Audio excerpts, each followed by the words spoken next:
I'm Chef Champion, but my friends call me Ace. Welcome to the new age of culinary learning.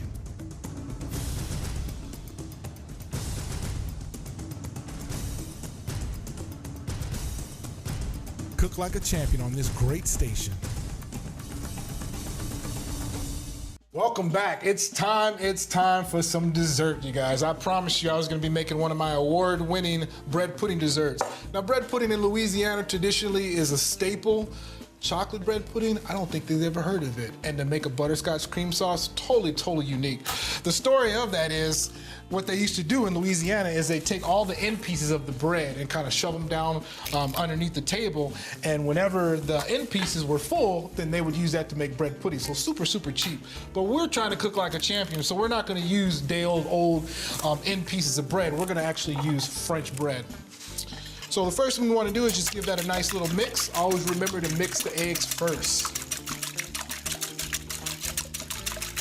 All right, now we're gonna add in our light brown sugar. And I love the light brown sugar just because it has that nice molasses content in it. And it's dark just like me too, just saying. I thought my production crew might get a kick out of that. Then now we're gonna add a little bit of this Madagascar vanilla bean paste, which is extremely delicious. By all means, if you want to use regular vanilla beans, go ahead and use that. Please don't use like imitation vanilla bean. We're trying to cook like a champion, so we want to use real product, not fake product.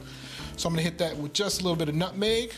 Like my grandma would say, a little pinch of that, and a little pinch of the cinnamon. For those of you guys that don't know what a pinch is, it's about a teaspoon, or a little more.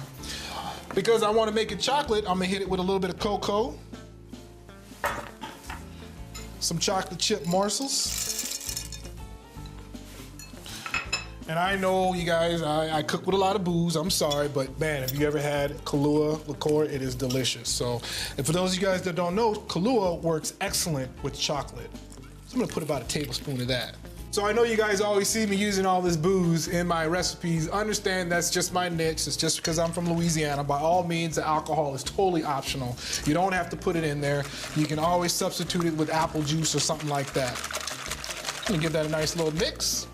So now we're gonna add in about 1.5 cups of this whole milk. And I always use whole milk. Can you use skim milk? Yeah, all that works fine, but when you use skim milk, they're taking away the fat, but they're adding something in, and most times out of none, it's chemicals. So we don't want that. So I'm gonna add some of this delicious, pure Midwest dairy. And for those of you guys don't know, Midwest makes the best dairy in the world. Give that a nice little mix. So basically what we have here is a custard.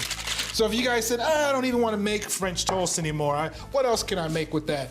Just think outside the box. You actually just made a batter and a custard for French bread. Could you make French toast? I think you can.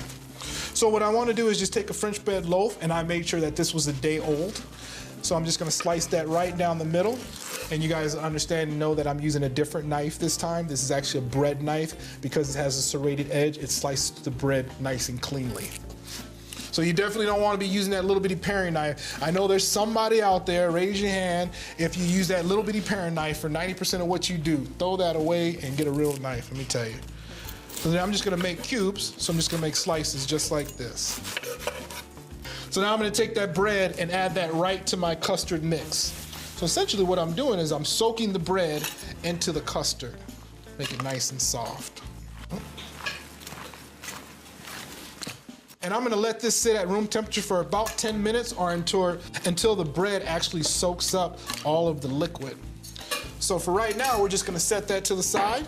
All right, now we're gonna jump right in and make that whiskey cream sauce that I told you about. All right. So the first thing you wanna add, I'm adding probably about 1/2 cup of milk, and this is a full recipe. Remember, always use that whole milk. You want that nice fat in there. And then we're gonna add 2 cups of this heavy whipping cream.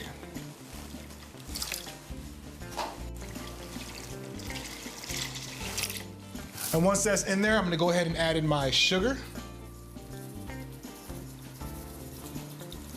And I'm putting in about 1/2 cup of sugar.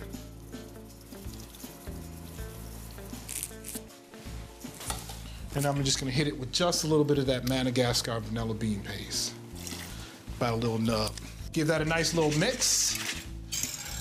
I'm gonna throw a lid on it. Did you know when you put a lid over something, it brings it up to a boil 5 times faster? So I'm gonna put that on there and wait till that comes up to a boil, and then we're gonna finish that sauce. So while that's boiling, we'll go ahead and get our slurry going. And I'm using probably about 3½ tablespoons of cornstarch.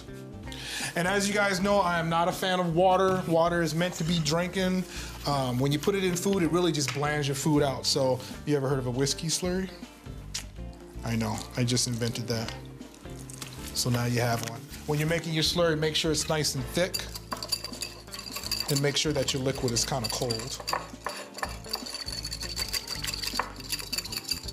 All right, let's check that out. Ooh, that looks nice and good. So we got a nice little boil going on there. So last couple of steps, I'm gonna add in some of this butterscotch chip morsels. Give that a nice little mix. And now once that's melted, you're gonna go ahead and add in your cornstarch slurry. For those of you guys that don't know what cornstarch slurry is, it's actually a thickening agent. In Louisiana, we use a roux, which is flour and fat. So the cornstarch is actually a complex carb, so it's actually a little bit more healthier for you. So when you're adding in your cornstarch slurry, you just wanna add it in a little bit at a time and just kinda always mix as you go. Because you might have a recipe and you might not need to add in all the slurry, so always save a little bit on the side. And you're looking for a little bit thicker than an Alfredo sauce. But I think we're gonna need all of that. So while that's finishing cooking, we're gonna go ahead and plate this up and put this in our glass pie plate. I'm a big fan on a glass pie plate or a glass baking dish. It just makes your food bake up so much nicer. And as you see, the majority of all that liquid is all absorbed by the actual bread. So we're just gonna add that in right to my baking dish.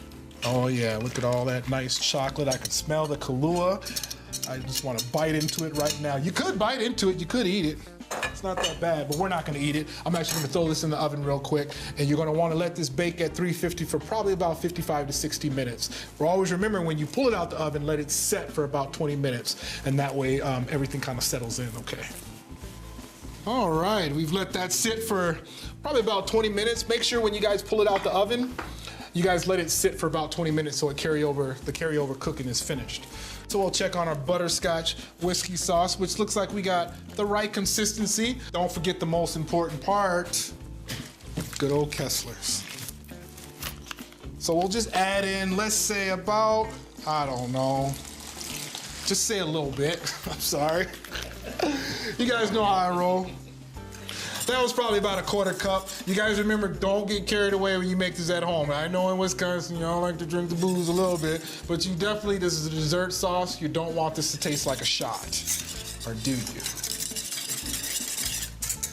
All right, that looks like that's about the right consistency. So what you want to do is just take a spoon, and you see how it actually coats the back of the spoon? They call that Napa. Say it with me. Napa. Good job. All that means is that it's coating the back of the spoon. It's not sliding right off. That lets me know my sauce is thick enough, and I think that's good to go. So the only thing left is to cut us a nice slice of bread pudding and get us some eats on. I think my production company has been watching this for a long time, and I think they're ready for a slice. You guys don't want none of this. Trust me. You don't want none of this. Trust me. The first slice is always the hardest one to get out. Oh, but it looks like we're good. So that's what you're looking like, you guys. You got the chocolate melted in there. I can smell the Kahlua liqueur. Everything is just working. All your bread is just bonded together. The only thing left to do is add some of this delicious whiskey butterscotch cream sauce to that. So there's really no way to do it. As far as presentation, just pouring the sauce over it just like so, that's more than enough presentation right there. All right. And remember to always think outside the box. This is a traditional regular bread pudding. I just added a little bit of chocolate chips to make them chocolate. If I want to do a cherry one, I can add cherry to it. Butterscotch, add butterscotch to the actual bread pudding. There's so many different ways you can do. So always remember, be creative in the kitchen, especially if you want to cook like a champion. There you guys have it, your New Orleans chocolate bread pudding with the butterscotch whiskey cream sauce. Well, there's only one left thing to do, and let's give it a try. So that's our show, you guys. I'll see you next week. Make sure you get some of that sauce in there. That's Southern goodness right there. I bet you guys can't wait to make this. I'll see you next week. Cooking Like a Champion is produced by Creative Edge Productions.